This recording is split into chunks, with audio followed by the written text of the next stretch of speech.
News, sports, movies, and more from the students at the Community College of Rhode Island. Watch now at CCRIChannel.org.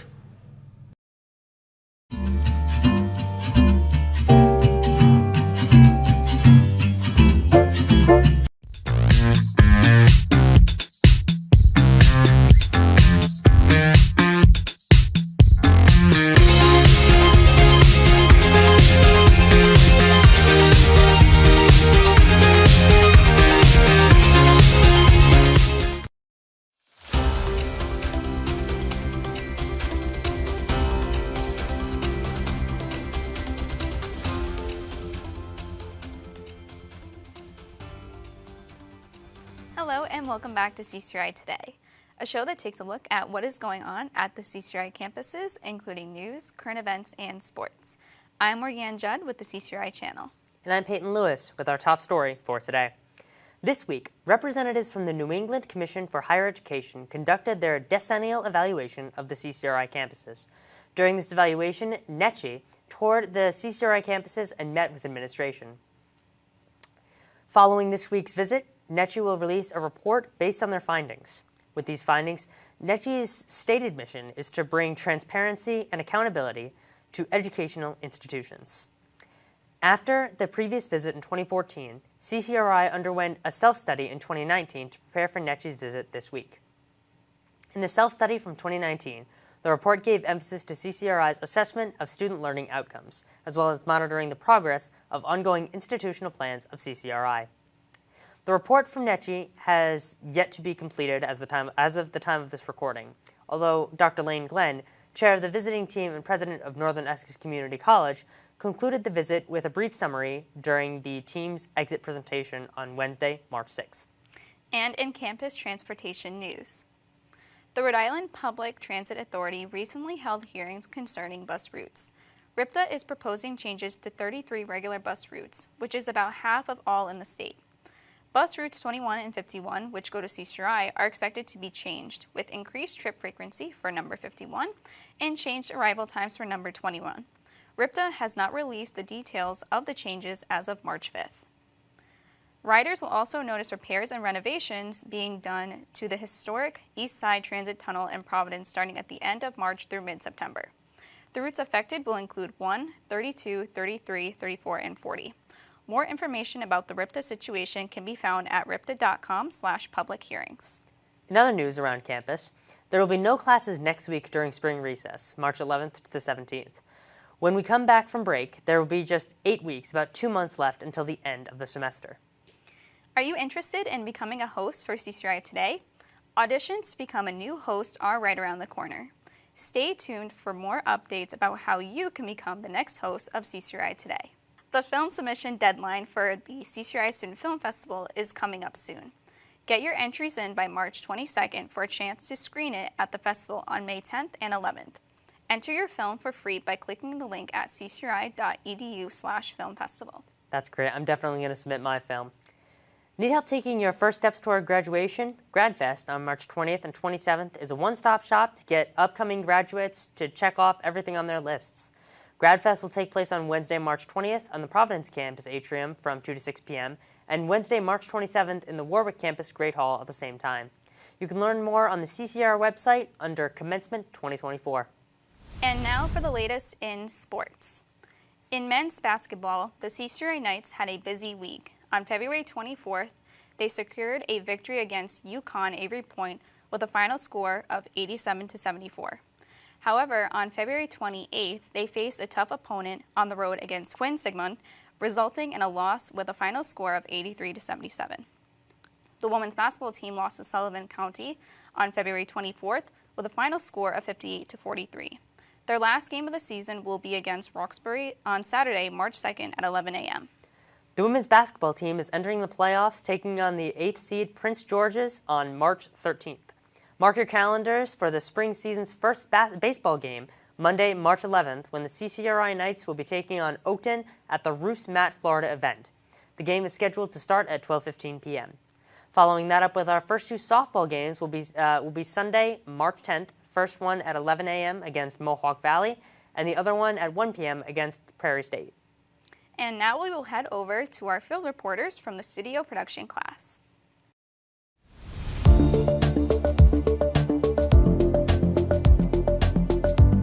I take buses, so it typically takes me about an hour and 40-ish, depends on the day, especially in the morning.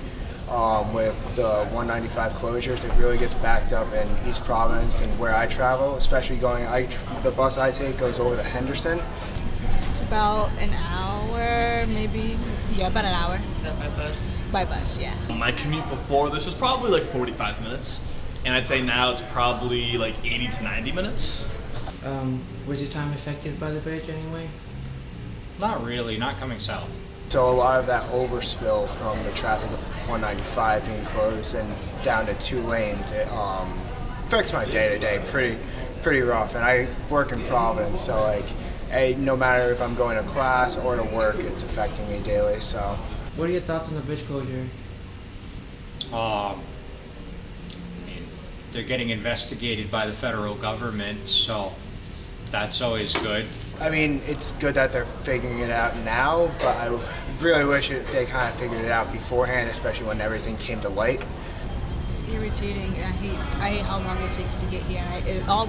And waiting for the bus is already like another 15, 20 minutes sometimes. So it's just like so annoying. Obviously, it makes my work life a lot more inconvenient. I don't really know too much of the context of how that came to be, so I'm not going to put blame anywhere. But I'll just say it makes my commute longer. So one thing we want to get perspective of is there's 2 plans being put forward, and the director of Department of Transportation has a week to decide to tear it down, start fresh, or repair it, which is a 3-month schedule. The start fresh has no end goal in sight yet. Well, I would love to know the cons of repairing it, because obviously for my selfish reasons, I'd love for it to just be repaired and just to be able to get to work on time. Yeah, but in terms of demolishing it, I know that's going to be a much longer process, obviously, unless it was significantly safer. If there's some cons I don't know about as a viewer of maybe repairing it will break sooner, or it's not going to last very long, or it's not safe, then of course people's safety come first. But it's frustrating. I just want to be able to get to work on time.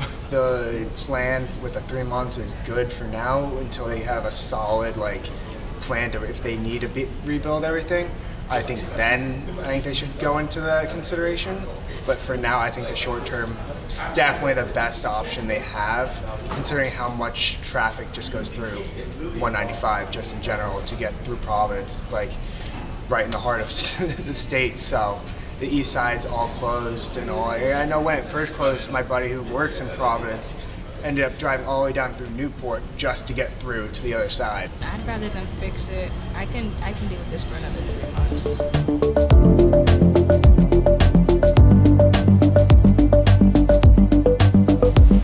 You are watching the CCRI Channel. News, sports, movies, and more from the students at the Community College of Rhode Island.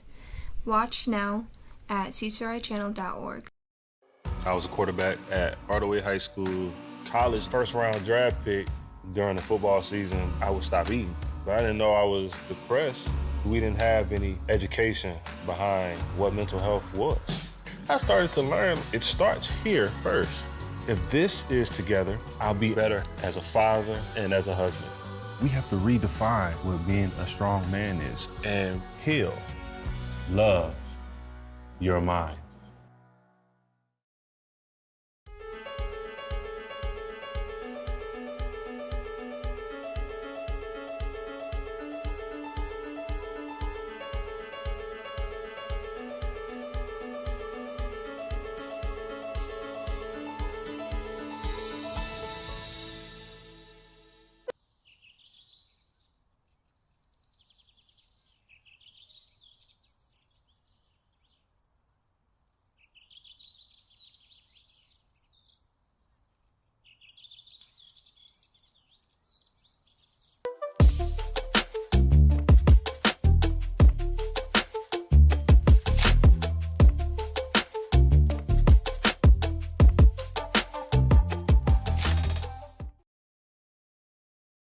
I'm Morgan Judd, and I'm here with Daniel Tovar, Coordinator of Student Engagement. Hello. Hi. How are you doing today? Good, how are you? Good. All right, so what is your role as Coordinator of Student Engagement, and what are some of the things that you do? Yeah, so one of the biggest things for my role as Coordinator of Student Engagement is helping our student groups get off the ground and running, as well as just running generally.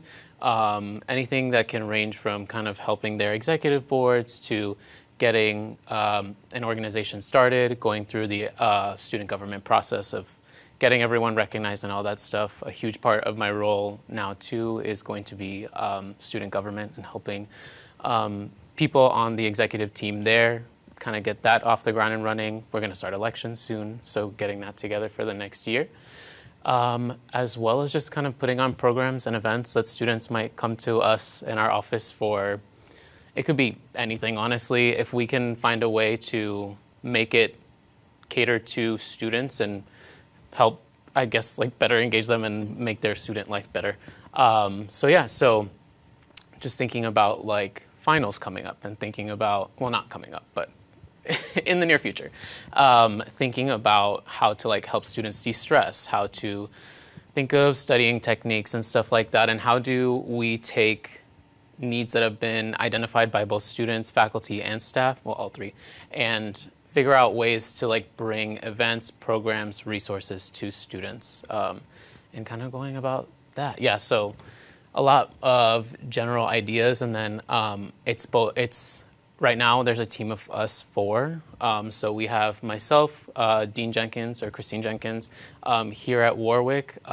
We have a coordinator down in Providence, who's Brenda is her name, and then we have a coordinator down, or up, I guess, in Lincoln, and her name is Gloria. And so together we make up the team of Student Life right now, and so we're also trying to bring programs and events not only to the Warwick campus, but to all 4 campuses as we can, or all 4 of the main campuses, yeah. Nice, so you actually just started in this position. Yeah. When did you start, and how's it been so far? Yeah, so this is, I jokingly say like week, but it's actually like week 4, which is very funny to me. So it's been good. I'm just like readjusting to everything. I moved up here from Orlando, so it's been a shift in terms of everything. And so, yeah, also just like a shift going from my work used to be at universities and now thinking more toward the community college student and what that means, and how students such as yourself kind of see student life and how it's different from a university setting as well. So yeah, a lot of personal adjustments outside of here that then reflect in the job, and just hoping that I'm able to be a good resource for students here and take in all the resources that are here to make sure that I can disseminate those to students as well as I can. Nice, yeah. And as a coordinator, you had mentioned this, but how do you plan on creating events that will engage college students, especially students who are at a community college? Yeah.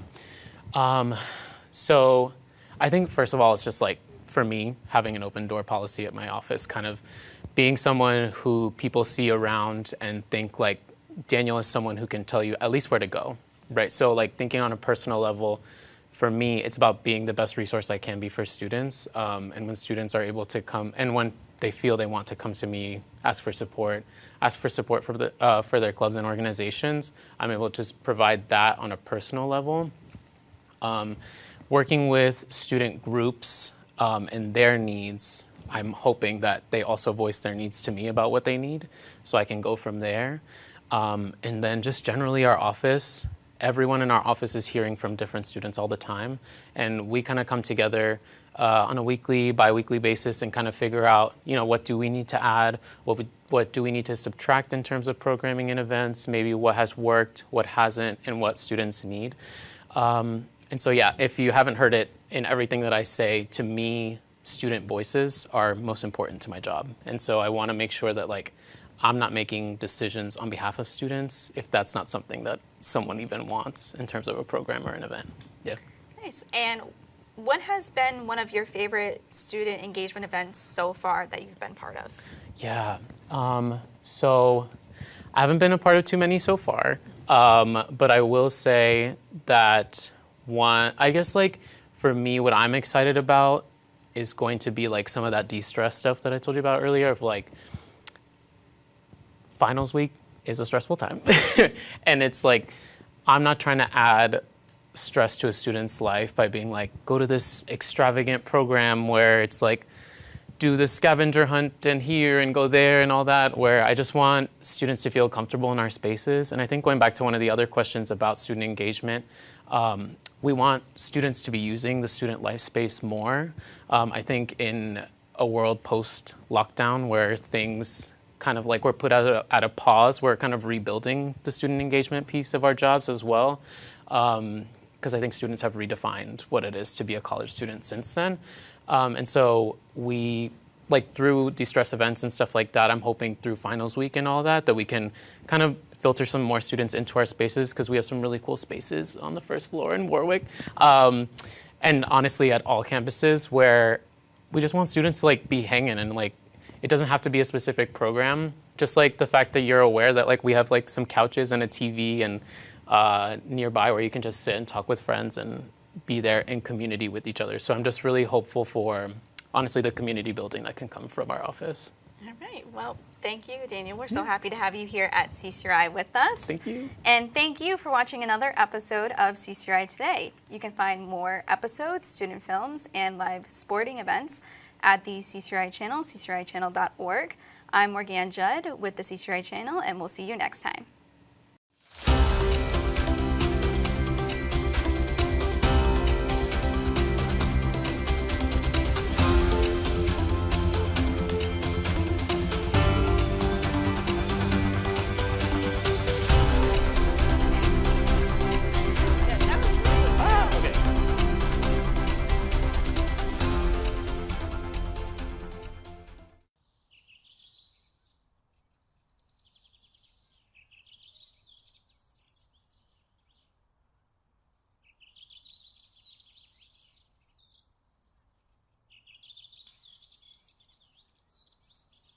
You are watching the CCRI Channel. News, sports, movies, and more from the students at the Community College of Rhode Island. Watch now at CCRIChannel.org.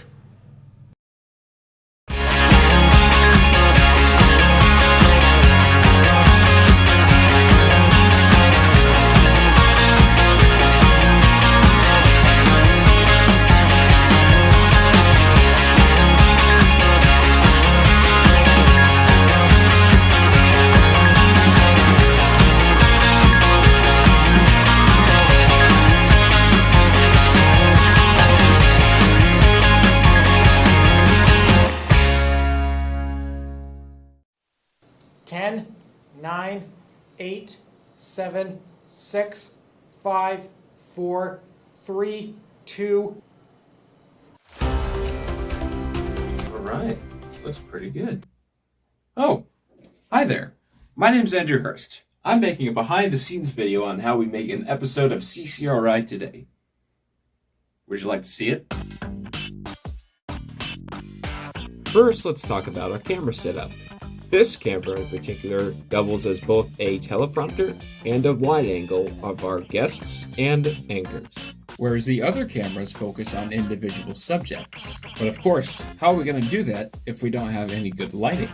Now let's head over to the director's studio, where things such as our sound are recorded and constantly being adjusted during the live recording, the teleprompter, which is, very useful if you're an anchor, and where the main director is located, who communicates with the floor director.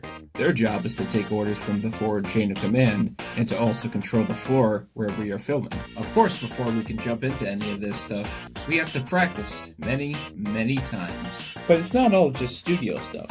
We have to go outside of the classroom and also record interviews and some B-roll footage. That way, editors like myself can work with a much bigger variety of footage. However, none of this would be possible without the help of one man, Professor John Dorn. He's the foreman of the project, helping to make this episode come to life. All in all, making an episode of CCRI Today is very fun. We overcome obstacles and unintentionally make some, but we all learn from our mistakes, and we try our best to make the best content for CCRI Today.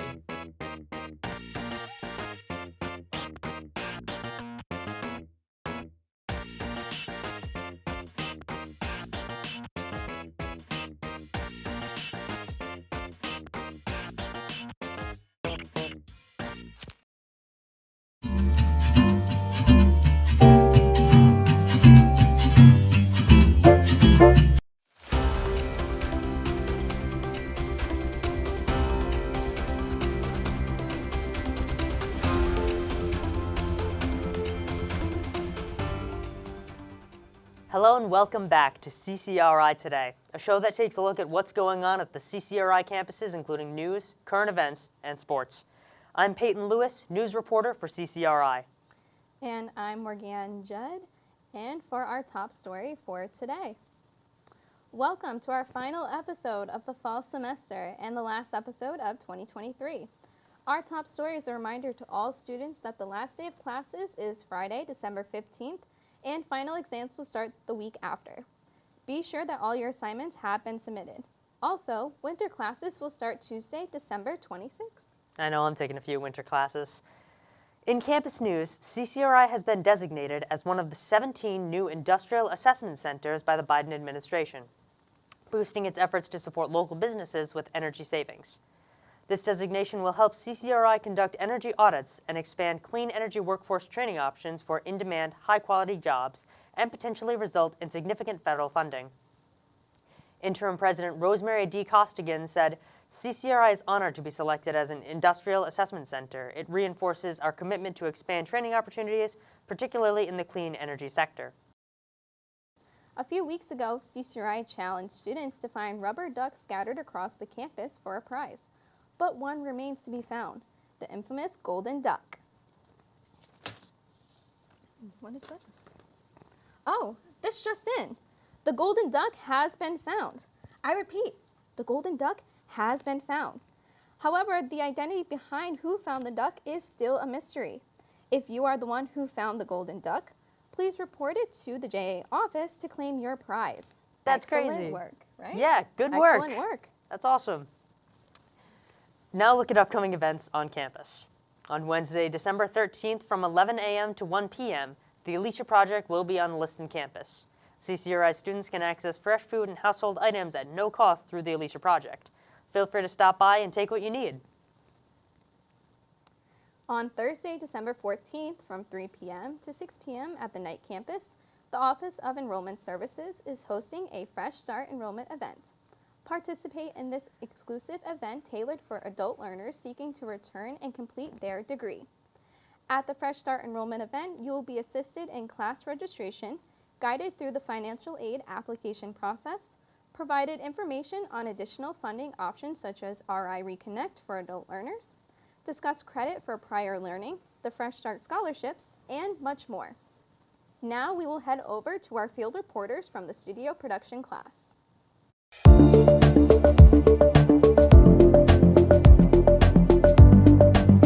us about yourself. My name is Chris Dunleavy. I'm a theater student here at CCRI. It's about my second year here, I'd say. I am playing Jason in Hand to God, which you guys should all go see. What is the Hand to God play about? Hand to God is about a mother and son grieving the loss of their recently departed father. So they are really trying to overcome their own grief throughout the play, and you see them kind of both find different ways to express that grief. For Jason, he finds comfort in his sock puppet, which I'm not allowed to say any more than that. You guys will have to see the show to see how that looks. But and then, for Marjorie, she finds comfort in her human relationships and intimacy with others throughout the show. And it's really just about those two trying to fill the hole that's left by the father. What do you think is the target audience for the specific play? This is an interesting question because I think with this show we've had a lot of people that are maybe more conservative or religious kind of shy away from it, and I would say that that's not necessarily what needs to happen. I think that this show is for anybody that really connects with the themes of grief and loss, and also just it's a funny play. It's such a funny show, and it's a comedy, and if you're looking to laugh and have a good time and also be kind of shocked because it is a dark comedy, this is a good show for you to watch. It's definitely it's very provocative, but it's also provocative in a way where it's trying to make a statement about religion and kind of the impacts that can have on individuals that are raised throughout the church. So it's a good piece. What can the audience take from this performance? I think if there's one thing I want the audience to kind of thinking about walking away from this play, it's just like, how can we be there for each other, and how can we be more empathetic to what other people are going through? Because I think that my character in this play specifically, I think if people had paid attention more to what he was going through emotionally, you wouldn't see him kind of go to the mental state that he does in the show, and just really, how can we treat each other as human beings, and how can we forgive each other and help each other through our difficult times? So that's what I would say. All right, thank you. Do you have any last words? Come see Hand to God. Hand to God will be running December 7th to December 10th, Thursday to Sunday, 7 p.m. Thursday, 7 p.m. Friday, 2 p.m. or 7:30 p.m. Thursday, 7:30 p.m. Friday, 2 p.m. Saturday, and 7:30 p.m. Saturday, and 2 p.m. Sunday. It's a great show. Please come watch. We need your support. Thank you.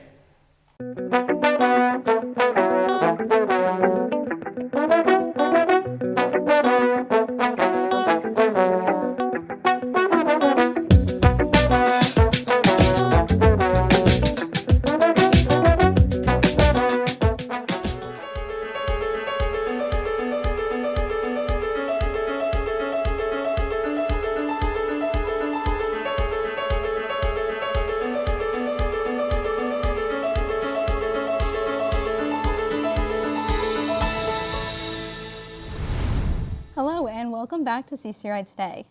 For our interview, Peyton and I are joined with a very special guest, Professor and Department Chair of the Communication, Film and Media Department, Sandra Sneesby. Hello. Hello. Thank you for so joining much. us. Yeah. Thank you so much for having me. It's a pleasure. All right, so what inspired you to become a filmmaker? Well, I think I would trace it back to when I was in elementary and middle school, when I would steal away down to the community theater in Centerdale, which is a part of North Providence, and pretty much watch movies all day. We would go down to the theater, and in those days it was the only place you could see a movie, and it was the movie or movies of the week. And I remember being there, and they had these beautiful burgundy curtains, and they would open to reveal the screen. And you were just engulfed in this darkness with just the image and the sound surrounding you. And I was just mesmerized. I couldn't wait every week to go back down and watch another film. And I just became immersed in film, and that was something that I couldn't stop watching. So I wanted to know all about it, learn about it, and figure out how to make them myself. And so you started the CCRI Film Festival, correct? Yes, I started that with a student who was here at the time back in 2014, Brenton Henderson. Brent was a star film student, and we worked together to sort of launch it. He organized it, he did a lot of the graphics, and really helped get it up and running that first year. And at the time, the film program was in its infancy, and it was a way to get awareness for the program and for the courses. So it was very exciting, but that was the kickoff year. That's awesome. Yeah. So what would you say the CCRI Student Film Festival does for our filmmakers at CCRI? Are there any benefits? What kind of does it do for them? I think the opportunity to have your work shown in front of an audience and go beyond the classroom and just have it seen, which is what art is all about, having others look and view your art, hopefully that it moves or entertains them. So I think it's an opportunity to show the world, as small as it may be, in our little community, to show the world the work that you have done and get feedback and, hopefully applause for your work, which will in turn inspire you to make more work. What kind of categories do they offer to students? Oh, that's a great question, because we are always wanting to add more categories. So we have best of the entire festival, which is excellence in filmmaking, and it's in honor of Brent Henderson, who I started the film festival with, who unfortunately has left us, has passed away. And then we have Best Film in the categories of fictional narrative, documentary, experimental, and animation.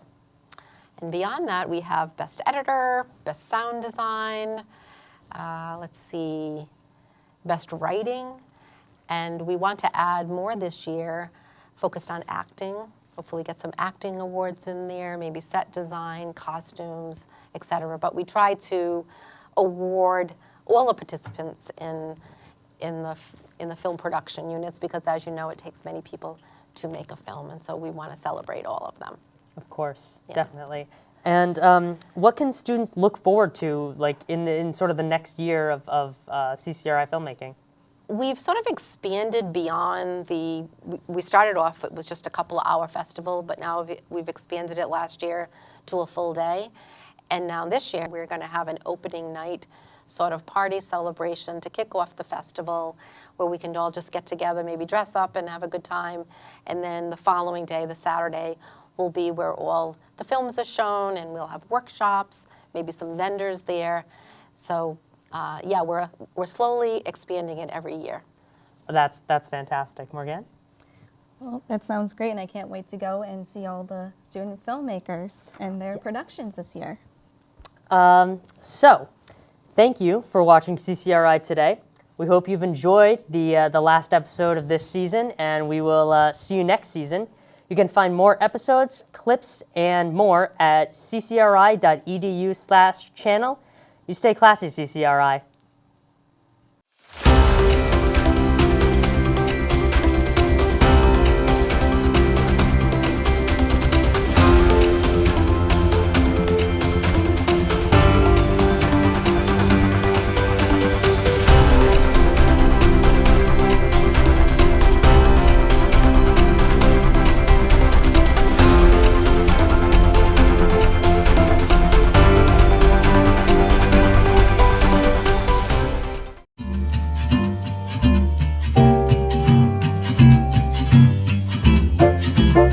The banjo may be one of the oldest instruments still around today. Early gourd banjos can be found from as far back as ancient Mesopotamia. From there, the instrument spread to Egypt in the 15th century BCE, and soon after to sub-Saharan West Africa. There, the gourd banjo would change and become a vital part of many musical cultures. The banjo would cross the Atlantic Ocean nearly 3,000 years later, on slave ships.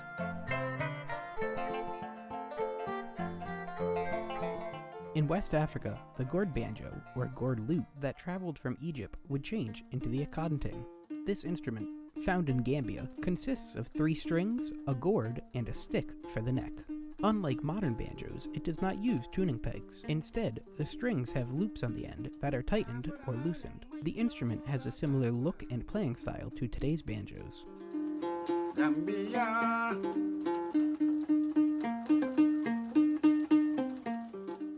However, it is impossible to tell just which West African gourd lute would become the modern banjo. Forced from their homes, families, lives, and possessions, enslaved Africans were able to preserve some of their culture through music and instruments. Early Americanized versions of the gourd lute have been found in Haiti, dating back to the early 1600s. Similar instruments have been found in the American South. The instrument, associated with enslaved blacks, would soon gain a larger role in American culture through minstrel shows.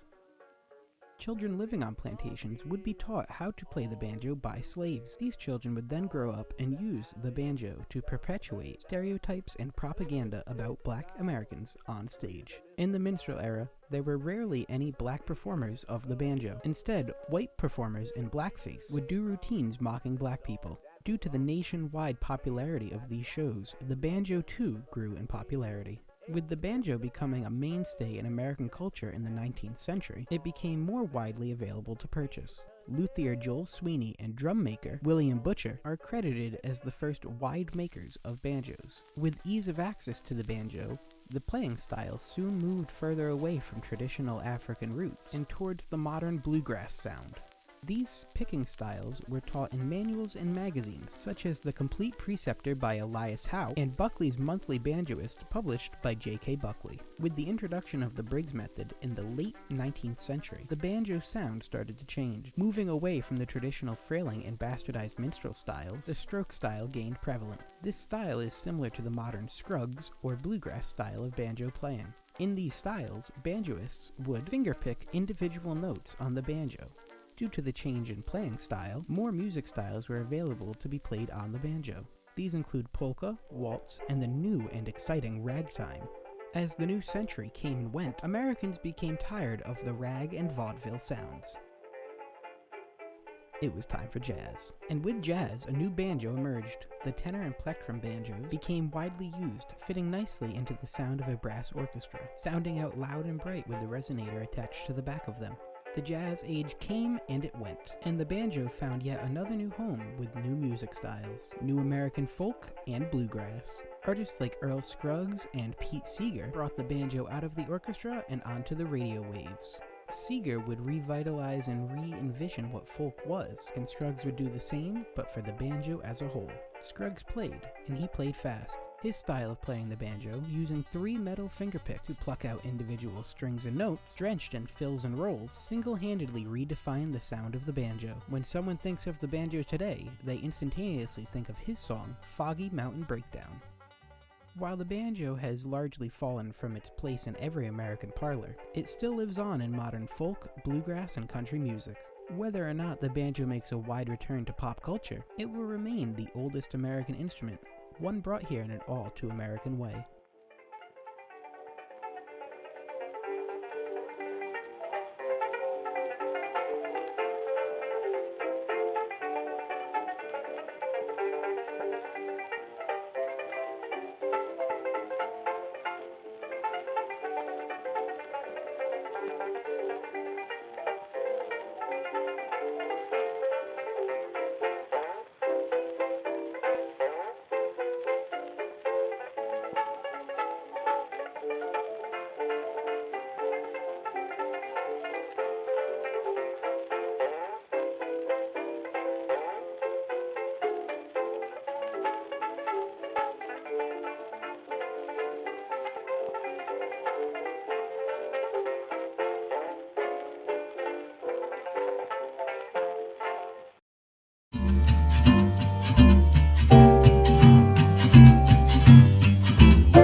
Up above the alleyway, 10 feet suspended in space.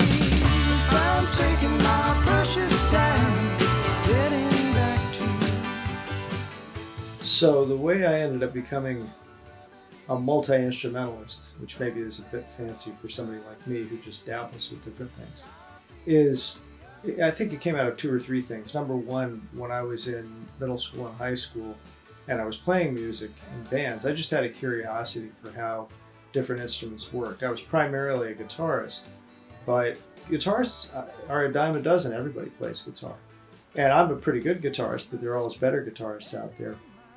And I found that for survival, it was useful to know how to play some other instruments that other people weren't playing. I was playing in bands that were using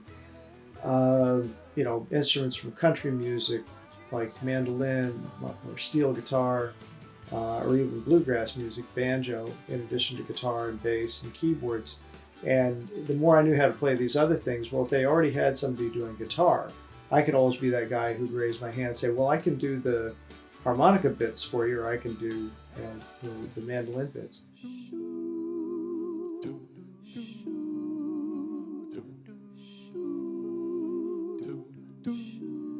There's a kind of hush all over the world tonight.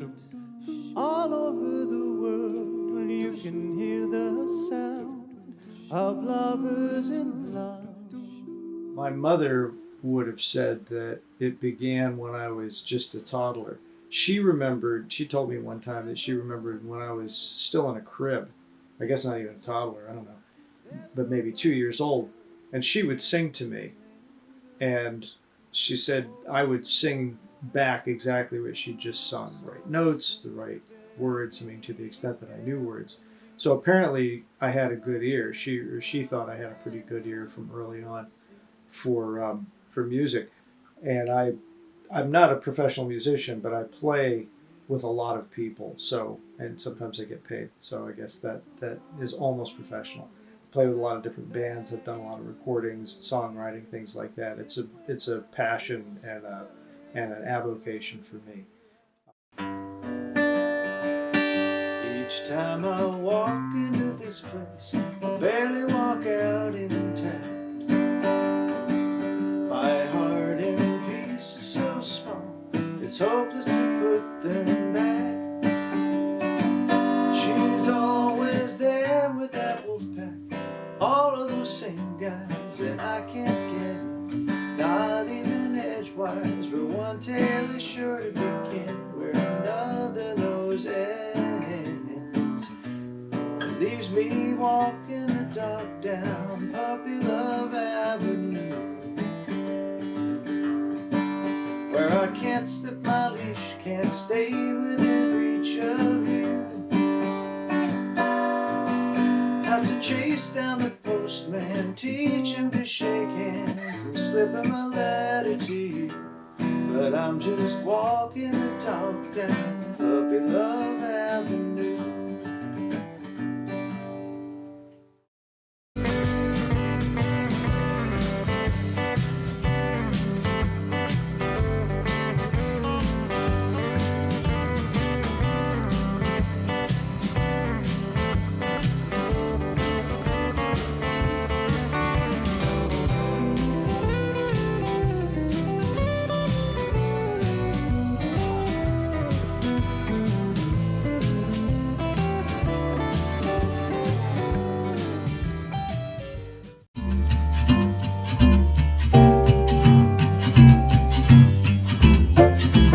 My name is Gabriela Torres. I switched to the film program mainly because, for the most part, I was doing general studies and I was kind of just like coasting by. But I did want to have like an actual major, and so I went to my counselor. I was like, these are the things I like. What major do you think would be best? And he recommended communications, and that's how I ended up joining the film program. I'd say the biggest inspiration for my film is just the humor that me and my friends have. Basically, the whole premise of it is that it's gonna be like these two people that have gone viral on TikTok that have like this food delivery service, but like when you get to know the characters, you find out that they're really bad at their job, and basically a lot of the humor is just like seeing how bad they really are at it. I always had like the idea of this in the back of my head, and I was like, I know who I want. I want Toby. I think Gabby's like a really good director and like really fun to shoot with.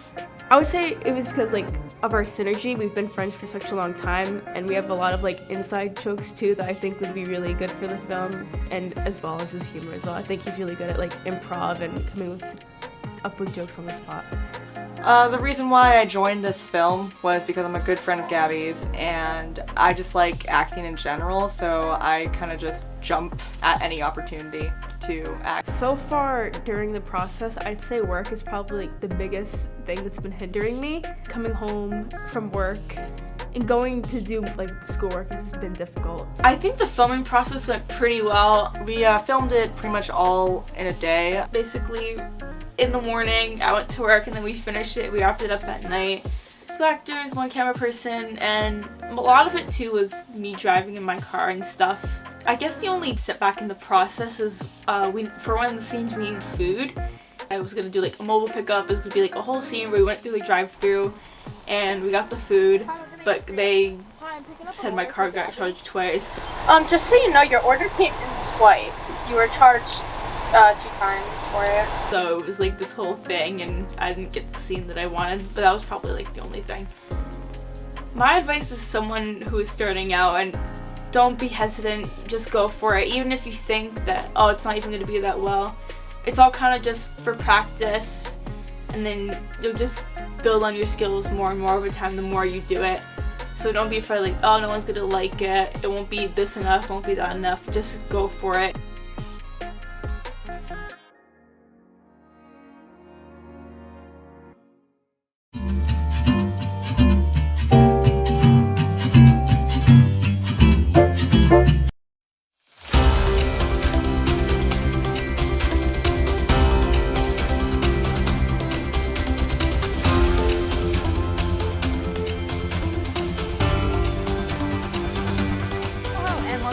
CCRI Today, a show that takes a look at what is going on at the CCRI campuses, including news, current events, and sports. I'm Morgan Judd with the CCRI Channel. And I'm Peyton Lewis with our top story for today.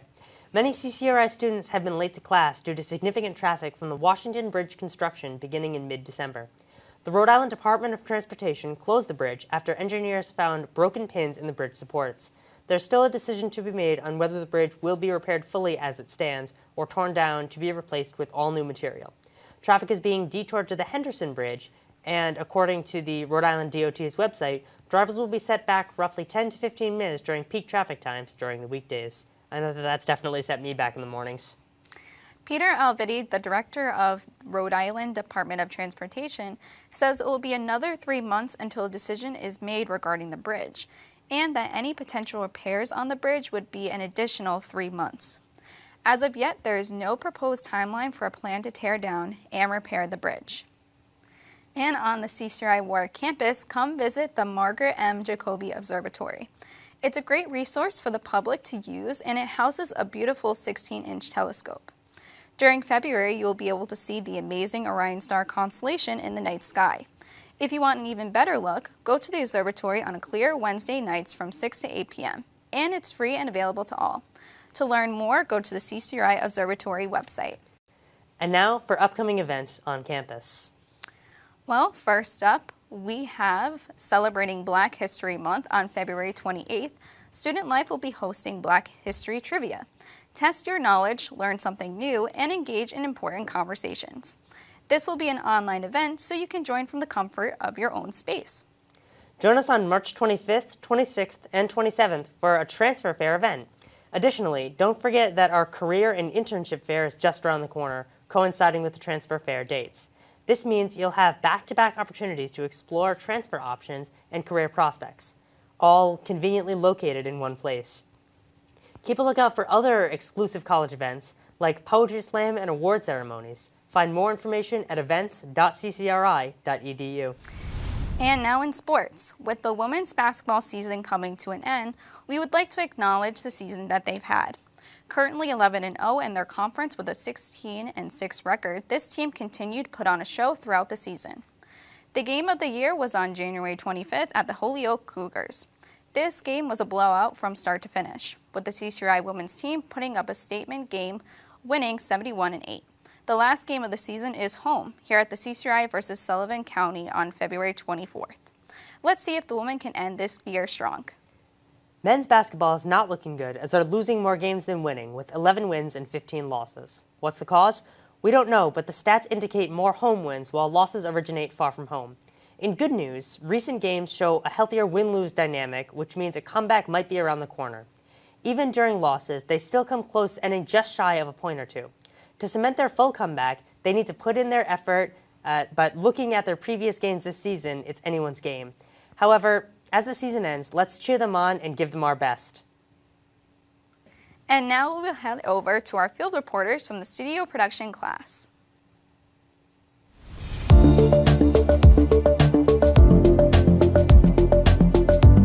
I'm going to URI after this semester from the JAA and Rhode Island Promise Scholarship. Well, this is my first year back doing psychology, and I'm doing it through the JAA program. I'm majoring in just general education right now, and I plan to transfer to Rhode Island College, and I'm going to major in there either 2 or 4 years and get my master's in secondary education. I'd like to become an art teacher. So right now I'm majoring in economics, and I'm planning to go to URI. Do you think it was a seamless process for you going to JA, or do you think you had to navigate? How easy was it for you? No, it was really easy. I just made an appointment with my advisor, and he literally had the list up and showed me exactly which classes to pick. So. No, it was pretty straightforward. I just I looked at it, I signed up, I met with my advisor, and it was just like that. It was quick. It's been pretty seamless, honestly. It's been easy going. I just do school like I normally would do school, and I know that at the end I have this tunnel to travel through easily and carefree now. I understand that For a lot of people, it was easy to do, but for me, I was coming during COVID, so I feel like there was a lot of miscommunication. And I was more focused on trying to learn how to work with online schooling. And I obviously assume every other faculty was, so I feel like there might have been less attention on that. So, how did you first get to know about JAA? Did you hear about it through orientation, or did an advisor relay that to you? So I heard it from a friend because I was researching my option for college, and I just heard it from a friend, and I asked my advisor about it. I think it was actually orientation day. I was instructed to sign up for a JAA because it was going into the path I was going into, and it just provided even more easiness into getting into the college I want to get into. When I first did CCRI, they asked me about it because I had said that I wanted to end up eventually get a master's in psychology, and they said you can't do that at CCRI, so they have the transfer option. Do you have any closing thoughts about JA? Any opinions, any hot takes? No, honestly, just sign up for it if you can. If you're going to URI or RIC, it's an easy path to take. When I found out I wasn't actually signed up, I was very close to that cap and I almost didn't make it. So just wanted to come on here to say that just make sure you're signed up if you want to go for it, and make sure you're ready. My name is Zach Alvadis, and you are watching the CCRI Channel from students at the Community College of Rhode Island. Watch now at CCRIchannel.org. When it comes to making plans, you are the best. The same way you plan each detail for those moments, start planning to protect you and your loved ones from a natural disaster. Protecting your family is the best plan you can make.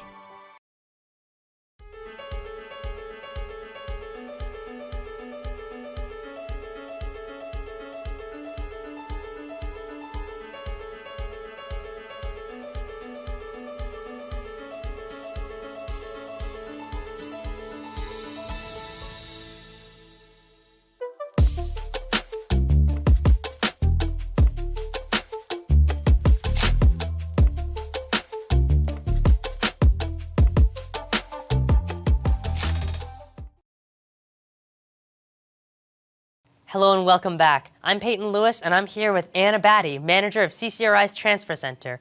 Anna, tell me, what is your role at CCRI?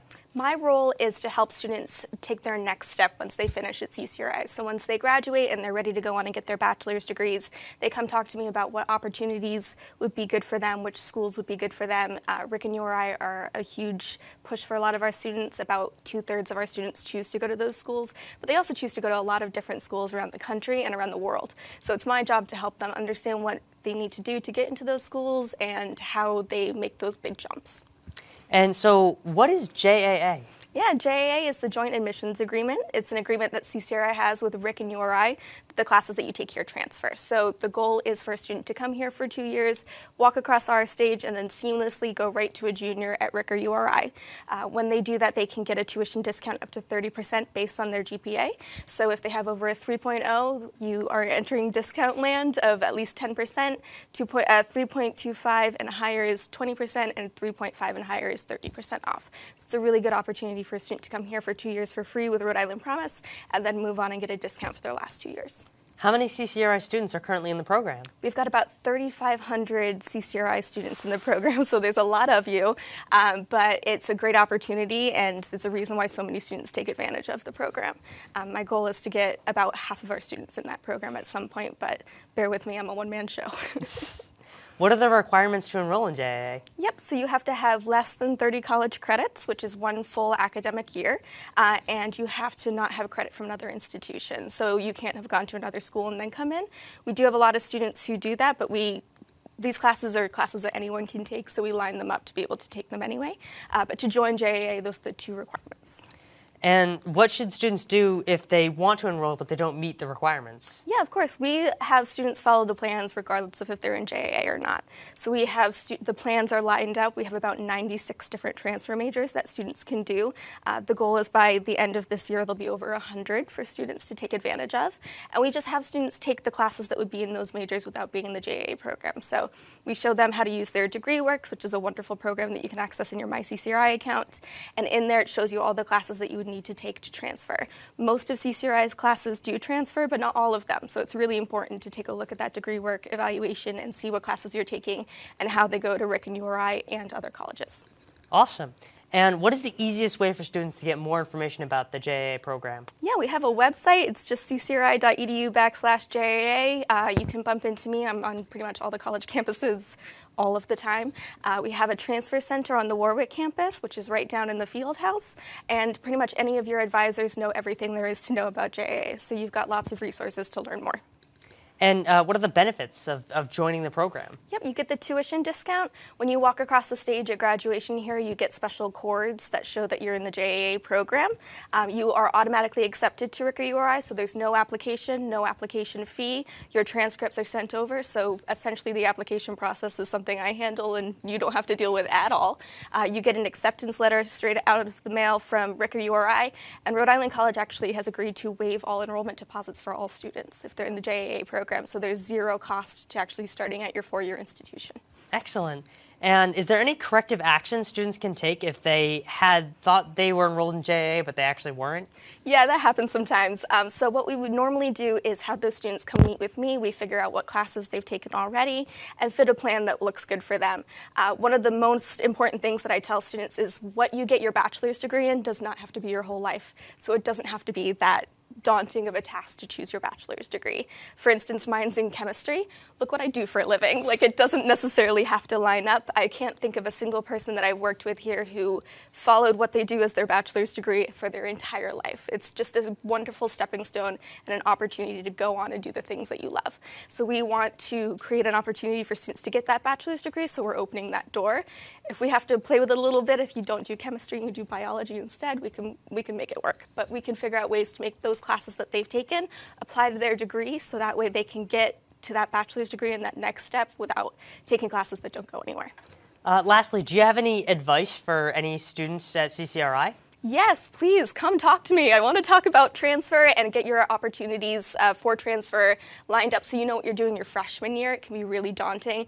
Your senior year, you're graduating, you've got all these things going on, and this transfer piece should have kind of been talked about already in your freshman year, but when you're getting to that transfer part, we want things to be easy and clean. So if it's something that you think you have to wait for, or you aren't graduating yet, so you don't need to talk about it, it's not the case. Come on down. We're happy to sit down and talk to you. All of your advisors, myself, everyone who works here wants you to succeed and be successful. So just come in and talk to us. We can come up with a really solid plan for you. Thank you so much. And thank you for watching another episode of CCRI Today. You can find more episodes, student films, and live sports at ccrichannel.org. I'm Peyton Lewis with the CCRI Channel. See you next time.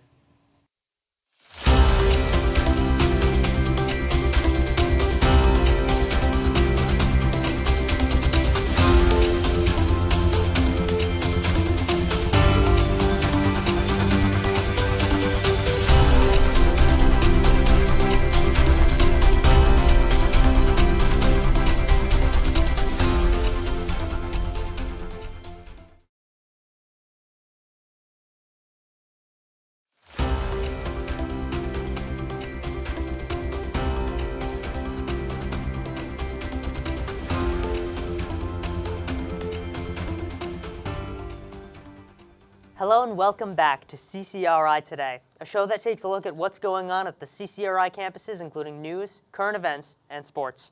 I'm Peyton Lewis, news reporter for CCRI. And I'm Morgan Judd, and for our top story for today. Welcome to our final episode of the fall semester and the last episode of 2023. Our top story is a reminder to all students that the last day of classes is Friday, December 15th, and final exams will start the week after. Be sure that all your assignments have been submitted. Also, winter classes will start Tuesday, December 26th. I know I'm taking a few winter classes. In campus news, CCRI has been designated as one of the 17 new industrial assessment centers by the Biden administration, boosting its efforts to support local businesses with energy savings. This designation will help CCRI conduct energy audits and expand clean energy workforce training options for in-demand, high-quality jobs and potentially result in significant federal funding. Interim President Rosemary D. Costigan said, CCRI is honored to be selected as an industrial assessment center. It reinforces our commitment to expand training opportunities, particularly in the clean energy sector. A few weeks ago, CCRI challenged students to find rubber ducks scattered across the campus for a prize. But one remains to be found, the infamous golden duck. What is this? Oh, this just in. The golden duck has been found. I repeat, the golden duck has been found. However, the identity behind who found the duck is still a mystery. If you are the one who found the golden duck, please report it to the JA office to claim your prize. That's Excellent crazy. work, right? Yeah, good work. Excellent work. That's awesome. Now look at upcoming events on campus. On Wednesday, December 13th from 11 a.m. to 1 p.m., the Alicia Project will be on the Liston campus. CCRI students can access fresh food and household items at no cost through the Alicia Project. Feel free to stop by and take what you need. On Thursday, December 14th from 3 p.m. to 6 p.m. at the Knight campus, the Office of Enrollment Services is hosting a Fresh Start enrollment event. Participate in this exclusive event tailored for adult learners seeking to return and complete their degree.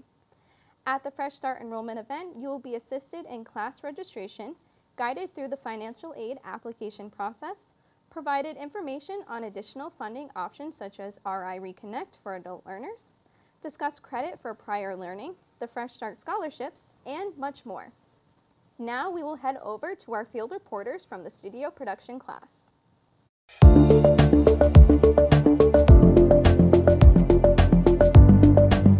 us about yourself. My name is Chris Dunleavy. I'm a theater student here at CCRI.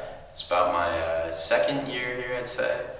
I am playing Jason in Hand to God, which you guys should all go see. What is the Hand to God play about? Hand to God is about a mother and son grieving the loss of their recently departed father. So they are really trying to overcome their own grief throughout the play, and you see them kind of both find different ways to express that grief. For Jason, he finds comfort in his sock puppet, which I'm not allowed to say any more than that. You guys will have to see the show to see how that looks. But and then, you know, for Marjorie, she finds comfort in her human relationships and intimacy with others throughout the show. And yeah, it's really just about those two trying to fill the hole that's left by the father. What do you think is the target audience for this specific play? This is an interesting question because I think with this show we've had a lot of people that are maybe more conservative or religious kind of shy away from it, and I would say that that's not necessarily what needs to happen. I think that this show is for anybody that really connects with the themes of grief and loss, and also just it's a funny play. It's such a funny show, and it's a comedy.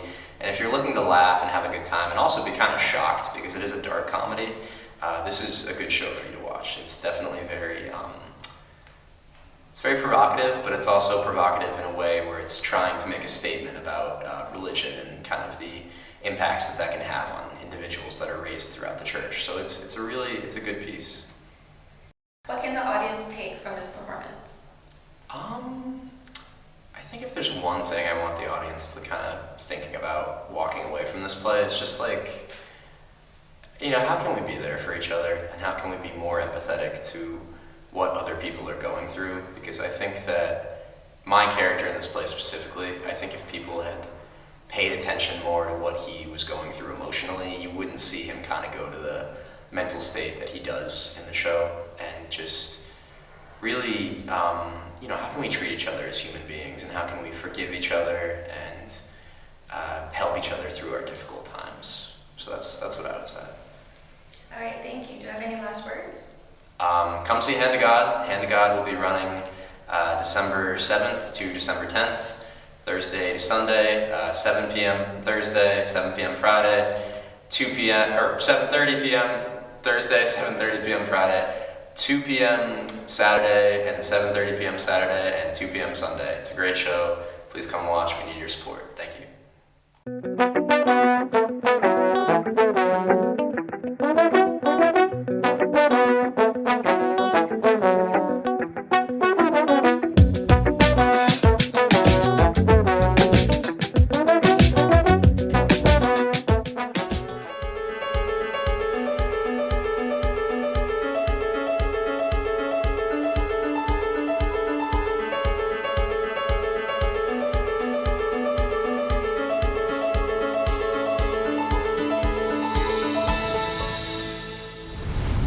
Hello and welcome back to CCRI Today.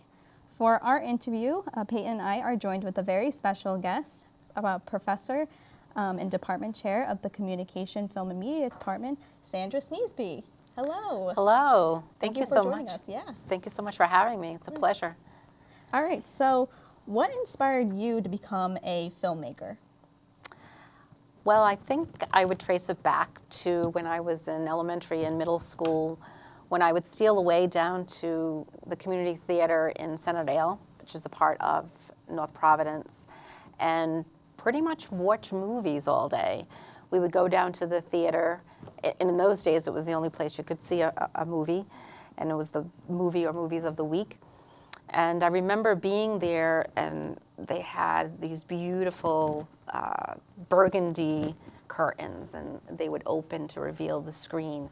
And you were just engulfed in this darkness with just the image and the sound surrounding you.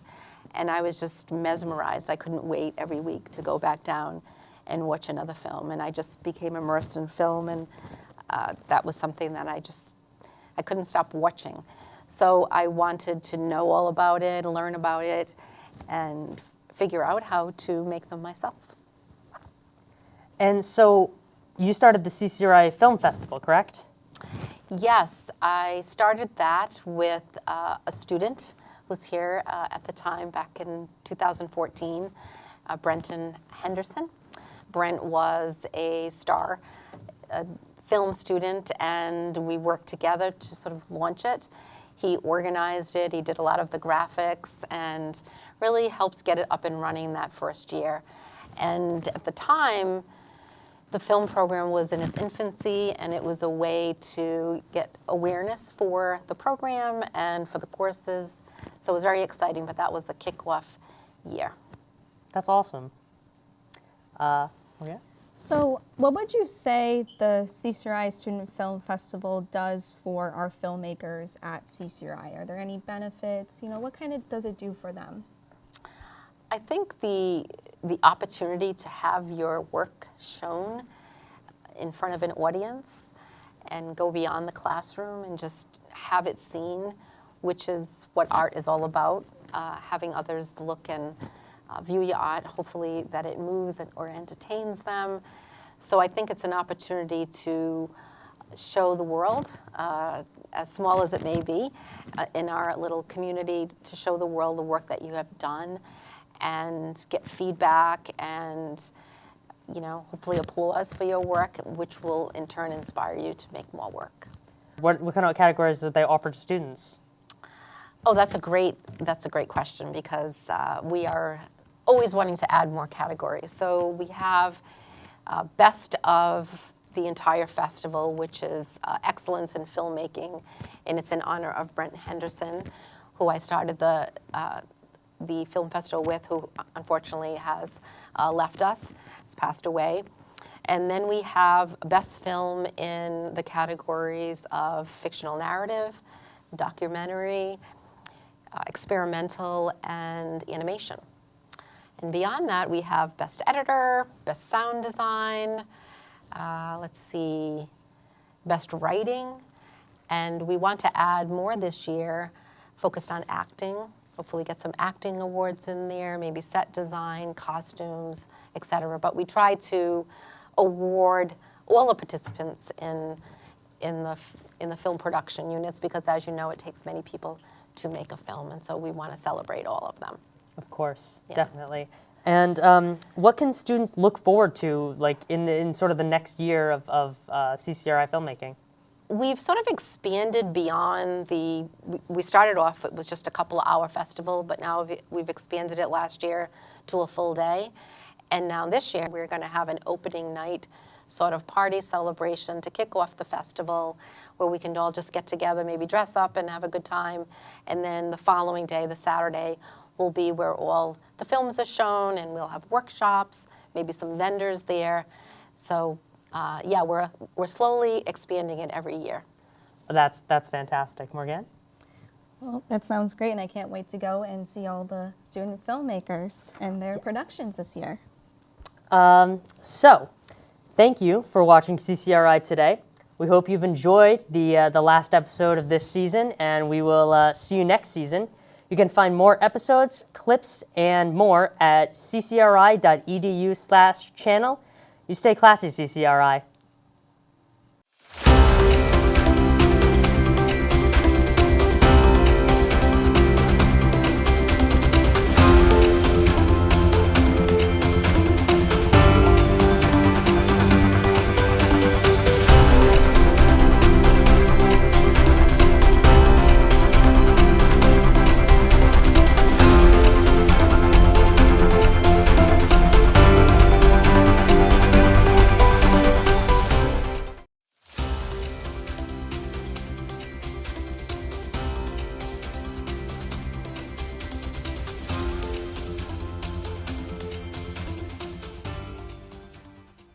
Hello, and welcome back to CCRI Today, a show that takes a look at what's going on at the CCRI campuses, including news, current events, and sports. I'm Peyton Lewis, news reporter for CCRI.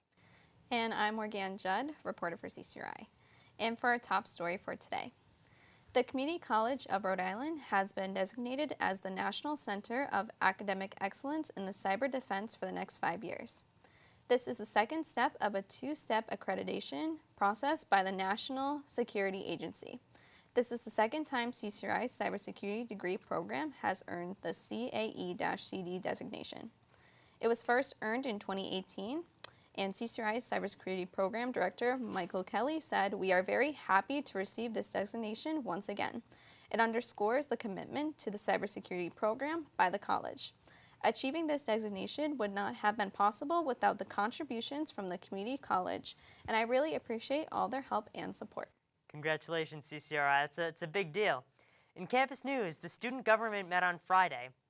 The central focus of the meeting revolved around endorsing the Filmmakers Club, with additional discussions on enhancing the club creation process to facilitate ease for new students. CCRI's Learning Lab and Dental Clinic was remodeled through a partnership with the Delta Dental of Rhode Island, which was supported by a $400,000 grant from the Strata Education Foundation. The partnership began in 2021 when oral hygiene professor Julie Galishaw stated that the college's dental training lab has not been updated since 2003. During this period of time, Thomas Chase, Chief Operating Officer, addressed the country's dental hygienist shortage. Due to the partnership, there was a 25% increase in the number of dental hygiene students at CCRI. Dental hygiene student Daniel Hernandez states that he always wanted to help people, and this career choice has helped him achieve that. Now, a look at upcoming events on campus. Starting on November 23rd through the 26th, students do not have school due to Thanksgiving recess. Happy Thanksgiving and enjoy your break. Note that Tuesday, November 28th is the last day to withdraw from a class and receive the grade W. And it's the season to give.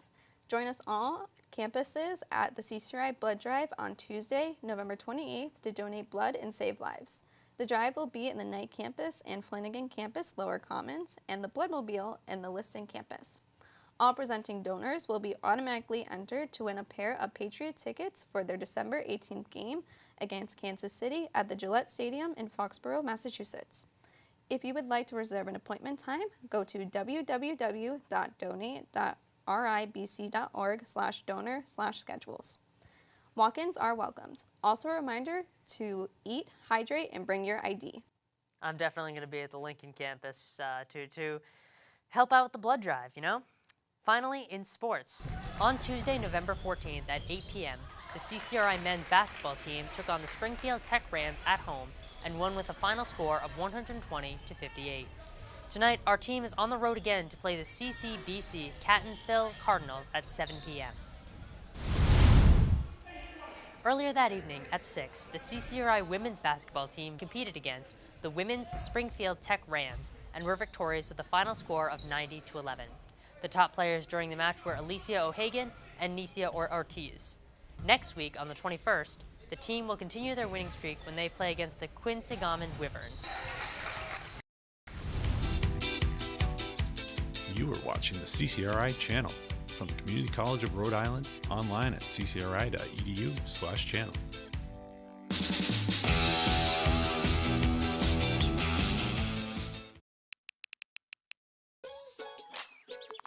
Worried about your friend but don't know how to reach out? You can say how are you or get a fake tattoo. You can ask with an app if it works for you. You can chat with them in VR. It's all good if you think you should check in. Yeah, you should. Whatever gets you talking. Reach out to a friend about their mental health. Whatever gets you talking. Learn how you can help at seizetheawkward.org.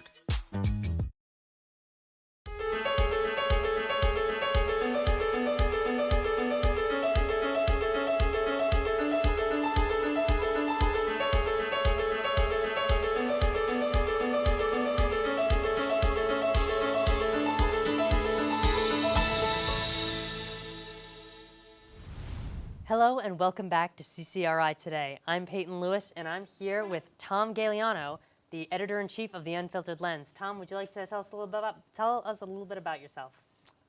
Yeah, sure. I started at CCRI last year. I've been with The Unfiltered Lens since October of last year, and I'm a chemistry major, actually. I'm sure you remember I was the managing editor last year, because you were a part of the newspaper too, right? Yes, I was. And you know, I've been really trying to make a push to make it a more journalism-oriented paper. I'm pretty excited about what we're doing this year. That's awesome. So how long have you been the editor-in-chief? I've been the editor-in-chief since the beginning of this academic year. I was selected out of everybody. We had an interview process. Who selected you? I was selected by the previous editor-in-chief, Nina Fossey, and our advisor at the time, Jessica Arujo. And I'm really excited to be taking on the role. I know I saw Nina work so hard last year to build this newspaper up from nothing, and it was a lot of work. And I underestimated the amount that she did for this newspaper until taking it on myself. So do you want to follow a career in journalism? I actually don't. I'm a chemistry major, like I said. I work in a lab right now, and I want to go into a STEM field, but I think that student journalism and student press is really, really important, and I'm passionate about it. And I think that communication in any field is important, and people undervalue it. I mean, in chemistry alone, like science advocacy and people getting their ideas out there in any field. So how do you hope to apply what you've learned so far as editor-in-chief to your career? Well, I think that, like I said, science advocacy is so important, and that so many scientists out there are bad at communicating their ideas, and they don't ever focus on the importance of publicity, and then we end up with a lot of misinformation and people not trusting accurate facts. Yeah, definitely. Have you encountered any obstacles in your tenure as editor-in-chief so far? Yes, and we've had a few minor hiccups between difficulties between staff members or issues trying to figure out our printing process or budgeting, but the main issue that has really faced us this semester is a lack of membership. And a lot of people, I think, assume that it's too much work to join the newspaper and that they have to commit a lot of time. And with rent rising for people and a lot of students working full-time or part of the Promise program, you've got to go to school full-time, they just think they don't have time to join a student newspaper and work on writing articles every month. I think people need to understand a little more the importance of what we're doing and how it can benefit students. Definitely. And how do you think that writing for the newspaper could benefit students? Well, especially if you're a communications major or you want to go into journalism in the future, it's a huge resume boost, just being able to say that you've already had experience working with real newspaper software and newspaper Like you've got the workflow down, you're used to doing investigative journalism and having your work put out to a group of people. That's worth way more than just saying you took an English class. So what kind of things do you do with the Unfiltered Lens? Well, with the group? We put out a print issue every month. I'm sure you've seen around on campus. We distribute to all 5 campuses. We've got those big racks that say the Unfiltered Lens on them. And we go around and we interview people and write articles and take photos and then organize it all into that. But we're actually soon hoping to push more for an online presence. That way we can all kind of collaborate and be working continuously on publishing. So do you know when the next issue of the Lens is going to be out? The next issue is actually going to be in print on Friday next week, so look out for that. Like I said, we have a lack of membership lately. It was supposed to be published in this first week, but we need to work on getting our content up and make sure that it's a high quality product that we're producing. So how can students interact with the paper even if they don't write with it? Well, students actually don't need to be writers or journalists at all to submit content. You can help us with graphic design. You could submit a letter to the editor telling us your opinion on the newspaper or on happenings at CCRI or even local politics. If you have any opinions or work that you've completed and you want it out there to the world, I would recommend submit it to the Unfiltered Lens. Do you have anything else you'd like to say to our audience? I think especially going into this spring semester with the communications and film department becoming its own department, we've got a lot of big things coming up, and that this spring with the introduction of newspaper production class and with the return of, well, you've got film club coming up now, and we should be seeing the film festival happening again. So I think that this is a huge time and that spring semester is going to be a huge gain for CCRI and the Unfiltered Lens in the communications realm. Thank you very much, Tom. Thank you for watching another episode of CCRI Today. You can find more episodes, student films, and live sports at ccri.edu/channel. I'm Peyton Lewis with the CCRI Channel. See you next time.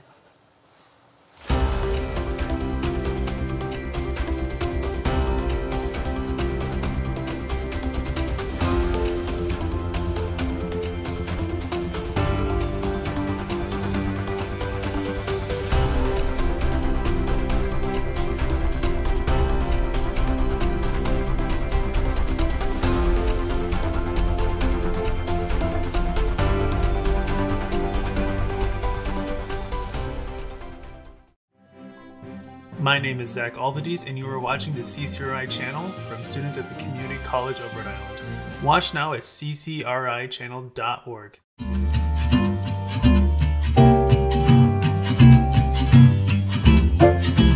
You are watching the CCRI Channel. News, sports, movies, and more from the students at the Community College of Rhode Island. Watch now at ccrichannel.org.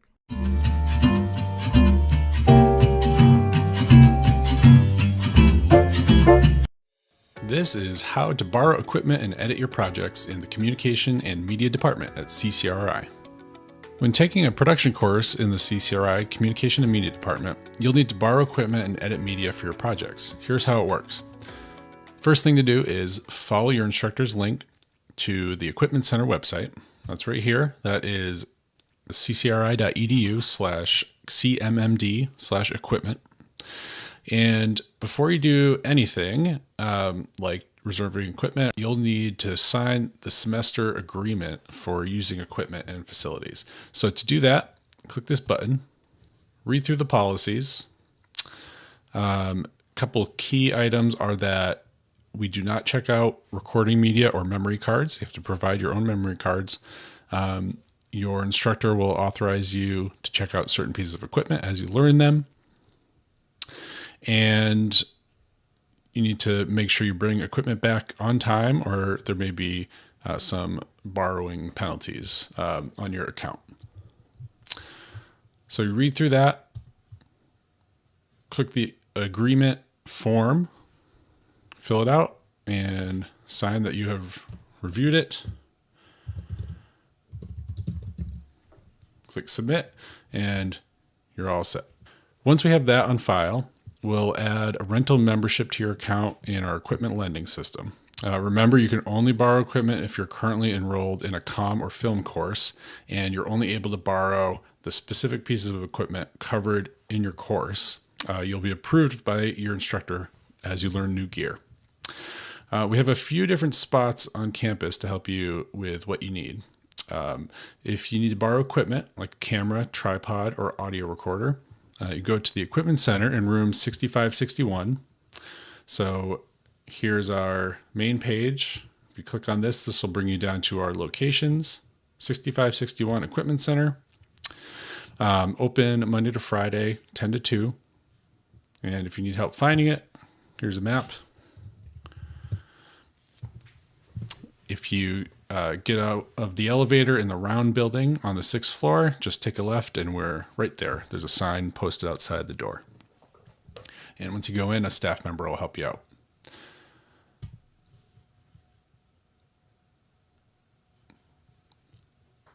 If you need to edit your project or get extra help with post-production, go to the Studio/Edit Lab classroom in room 0526. So that one is down here. The Studio and Edit Lab, that's on the ground floor of the round building. And right next to it are our media production suites, where you can have a private room to edit or record audio. And these are open most of the day, Monday through Friday. You can view that on the map. It's right next to 0526. Lastly, if you need to edit during off hours when neither of these places are open, you can use the regular academic computer lab in room 2110, and that's open every day with extended hours and has Adobe Creative Cloud software on the Macs in the room. To submit an equipment reservation request, go ahead and click on this Reserve Equipment Here button. This will take you to a form. Fill out your requested equipment and allow 24 hours for our staff to process it. So I'll enter some information. Make sure you enter your CCRI email and the date you would like to reserve your equipment for. This must be 24 hours in advance. So if it is 9 o'clock on February 5th, I can only make a reservation request for anything after tomorrow, Tuesday the 6th at 9 o'clock. But I want to reserve something for Friday. And so I put in the date. I choose my options. You can choose between these 3 different DSLR models. These are the cameras that you're able to check out and bring home overnight. Or you can let us choose the best one that's available for you, depending on who's got things checked out. If you're in one of the upper level classes, 2000 level class, click on Other and enter the camera you'd like to borrow, such as the Canon EOS C70 for our documentary, cinematography, and studio production courses. Audio options, you have these various options that you'll learn about in class. You can choose a camera mounted mic. I'm going to choose no lighting options for my reservation, and then yes, I do want a tripod. If you have any notes, feel free to add them there, and then click yes that you agree to follow the terms, and then click submit. So you'll receive a reservation confirmation email within 24 hours. And just note that this is not an automatic email. We have staff members going through each of these requests and then creating reservations. And so you'll get that once your reservation is created. It'll be from film equipment at ccri.edu, and it'll include a loan number and then all the details of your loan. And if you want, you can log in to our system and check the status of your reservation by clicking the Lend Engine link and logging in. On February 9th, I'll go in, pick it up at the Equipment Center, and it'll be due back on Monday by the end of the open hours. So when it's time to pick up your reservation or editing suite time slot, go to the location. A staff member will complete the checkout with you. You can take a look at your equipment, make sure you have everything, ask questions, and take the equipment home with you, or use the edit suite for the time slot you've reserved. So that's just about it. Please feel free to reach out to us if you have any questions. Our email is filmequipment@ccri.edu, and be sure to check the website and Instagram for updates.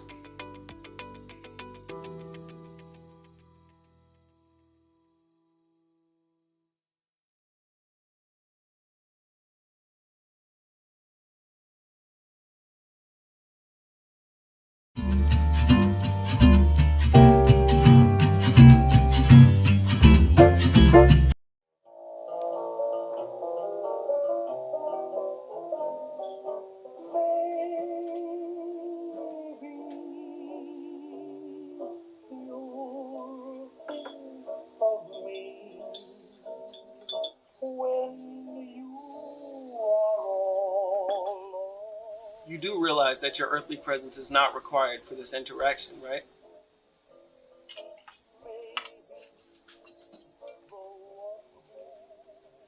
Why show up here if you're not going to talk? You've evaded death for the last time, Jeremiah.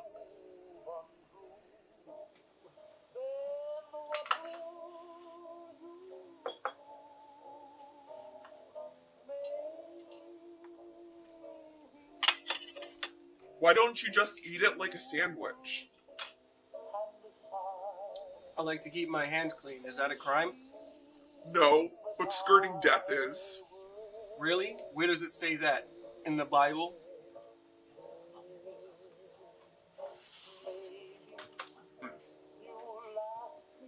So why actually show up this time? I've already evaded death so many times. More times than I can count. Say that this fry is you.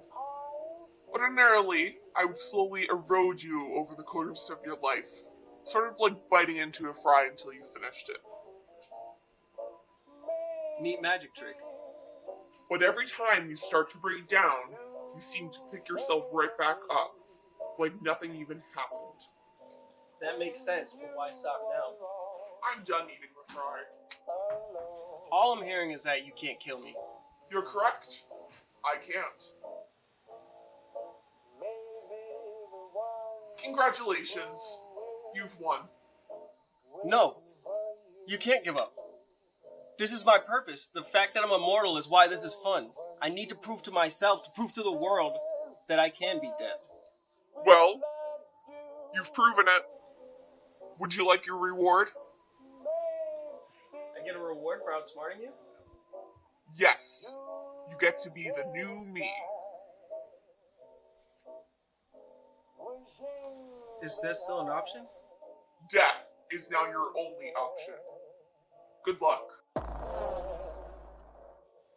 Wait, what?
What is love?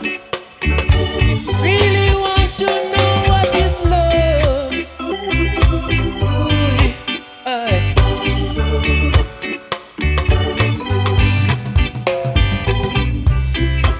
Girl, it really looks like things gonna change. Cherry Rouge? That's me. My parents have a sense of humor. How was the drive? Fine. We found the place, right? Andre Sartre, nice to meet you. Nice to meet you too. My friends and I have always wanted to apply to Grandma's Basement. Great games. Great games. That's great to hear. Teresa Mozart, right? Yes, that's me. Do you like classical music? I get that joke too many times. Sorry, let's just get on with the interview, shall we? Yeah, that would be lovely. So, your resume says you've been coding since middle school. What got you started? I have this little brother, Zeke. He's great and all, but his social skills can be a little... He was diagnosed with autism. I mean, some days he doesn't even talk. But he loves video games. And one summer, when he was like 7, he wanted to go to this coding camp. But he was too scared to do it alone, so I went with him. I don't know. I just kind of fell in love with it. Plus, I love to make video games for Zeke. It helps us bond. That's nice. Yeah. And plus, I think he's super psyched to have a sister who codes video games professionally. Excuse me if I'm assuming, but does your last name have anything to do with Eric Sartre? He's my dad. So the video game industry is something you're familiar with? Yeah, I plan on working for a few outside firms, but, he's always over my shoulder. And is your father the reason you're interested in video games? Originally, yeah. The expectation is I'll go work for him, you know what I mean? That's how it goes. So why video games? Can I be blunt? Oh, please do. I love blunt people. It pays well, and it doesn't make me want to stab myself. So, what do you consider your biggest strength? I think I can remain calm in just about any situation.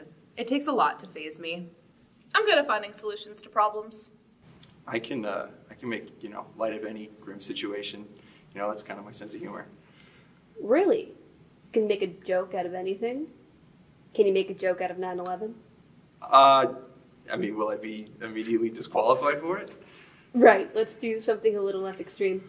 Can you find the humor in Hannah Graves? Excuse me? After all, you made light of her back then. I don't really know what you're talking about. Don't lie to me, please. Hannah Graves doesn't matter. For someone who claims to remain calm, you sure turn on a dime. I just don't know why this shit is coming up now. Well, Teresa, we pride ourselves on our safe working environment, and the malice you showed Hannah is quite alarming. Did that come up in the background check? I thought you guys only check social media and criminal records. We found Teresa's suspension and dug a little deeper. Oh. But that's Teresa's record, not mine. I know that, Miss Rouge, but... What happened to Hannah was really unfortunate. But I don't know what that has to do with anything. Are we supposed to be talking about my qualifications? You say you're a problem solver, but you're the one who started the problem. How do you justify that? Okay. Calling Hannah a baby during a fight was childish. But that was a one-time thing. It was Andre that made it a thing. And what Teresa did? She deserved way more than a suspension. Did you imitate a baby crying whenever Hannah... People were laughing. It was a joke, okay? I just make jokes. That's my thing. Did Hannah laugh? That's... Please remember to breathe, Andre. In and out, there's no time limit. Everyone was laughing. It was a joke. Andre. Listen, why am I the one being on trial here, okay? I was just making people laugh. Cherry was the one that started it. Teresa finished it. I just made jokes. Okay, I admit it. I put all the diapers and the bibs and the baby powder in her locker, but Hannah had pissed me off, and Andre's crying gave me the idea. What did she do to warrant that? What? You think she's a saint just because I did something a little mean? She seems that way. She kissed my boyfriend. You call that innocent?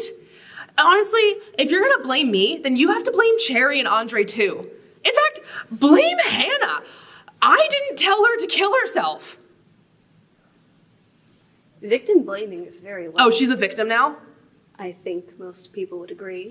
You know what? This is bullshit. I'm out. Something the matter? There's no door. Oh? How did I get here? You walked in, of course. No, I don't even remember walking in or when we stopped driving.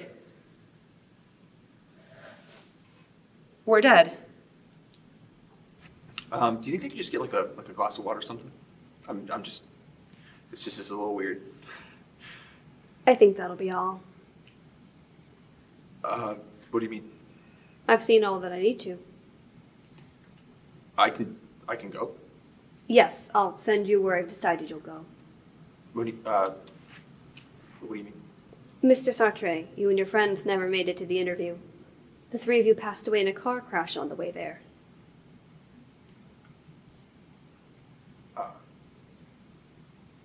That's not possible. It very much is.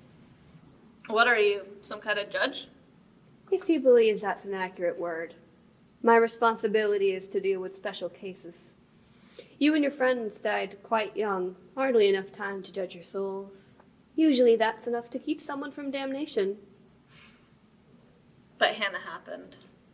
Yes. We felt it'd be the most fair to give all three of you a chance to explain yourselves. I'm terribly sorry for the deception. You're very calm for someone who knows they're dead. There's usually a lot more crying involved. Well, I wouldn't be given this interview if there wasn't a chance I'd pass it, right? That's the whole point. Yes. So I'm not worried. Like I said, I'm not the one who made this a big deal. Is Hannah killing herself sad? Sure. But I can't think it's all my fault. Because of the guilt? Because it's the truth. I see. Well, are you ready to go?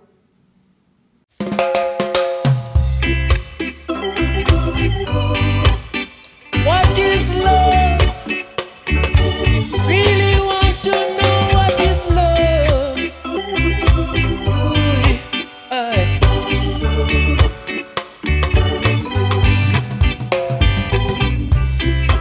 Girl, it really looks like things gonna change now.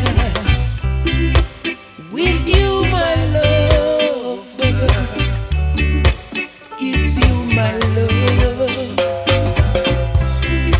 For so much love you gave away now, and so much kissing.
Greetings, companions. This is Tristan Milwaukee, and you are listening to No Thought Radio.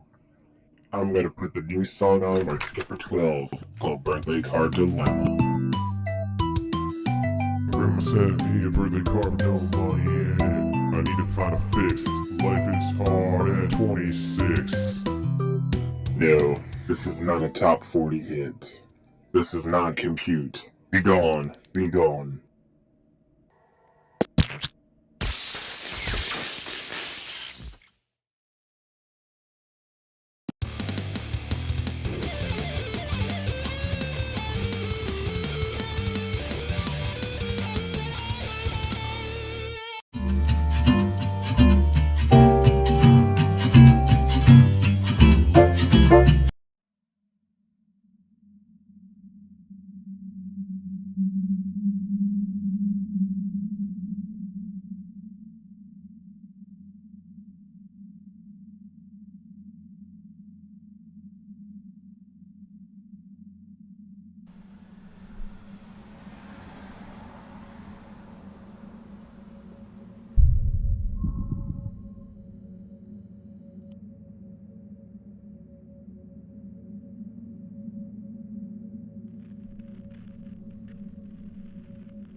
You would think you would have. She's so talented. What's been going on with you? How's work? It's been going pretty good. I'm starting my new job soon. So yeah, excited. Guys, what's up? That's awful. Oh, Because you guys, I think, and that means you're so strong for going. Oh. Riley! Hey, how have you been? I've been doing all right. How are you? How's the family? Stressful, but they're doing good. My dad's all hyped about the acceptance, so I'm riding that high for a while. Oh yeah, you got into Salve, right? Yeah, I bet it's gonna be the headliner today at dinner. Yeah. But hey, it's not gonna be all about me. Dad's been talking about you too. Right. Devin, Riley, help come set the table.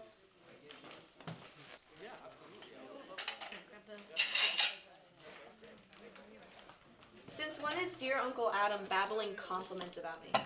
Since last week, at least.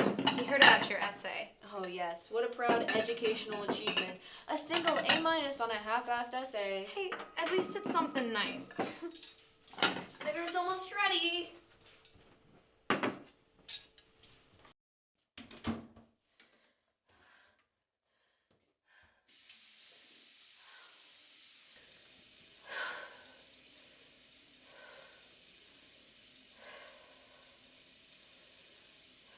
Breathing in.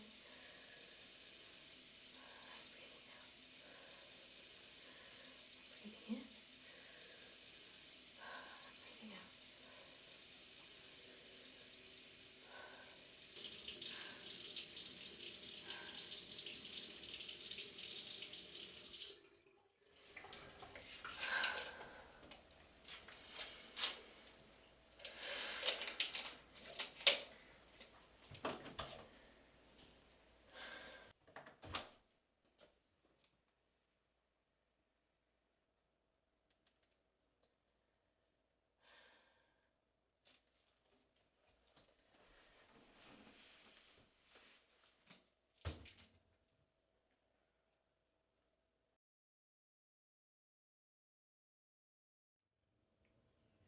Mica, titanium dioxide, soy sterol, tetrasodium, glycerin.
Just breathe.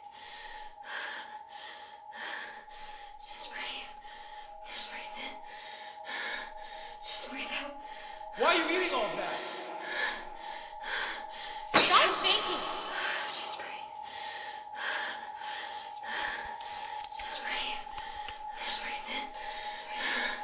Just breathe out. Breathe in. Breathe out. You should be grateful. Just breathe in.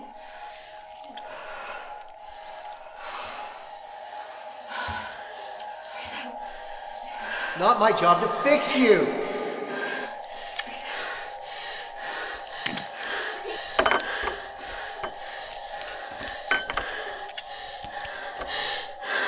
You need some meat on your bones!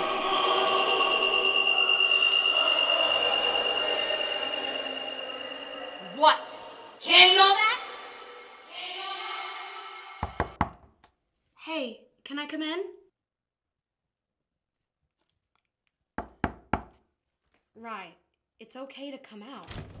No, it's not okay, okay? I'm not fucking okay. I didn't even want to come today, but they made me, and now I just have to sit out there at that fucking table with all that fucking food and make small talk while they eat to their heart's content, and I know. They're still setting everything up. We don't have to go out yet. We'll start off slow, okay? I'll eat with you.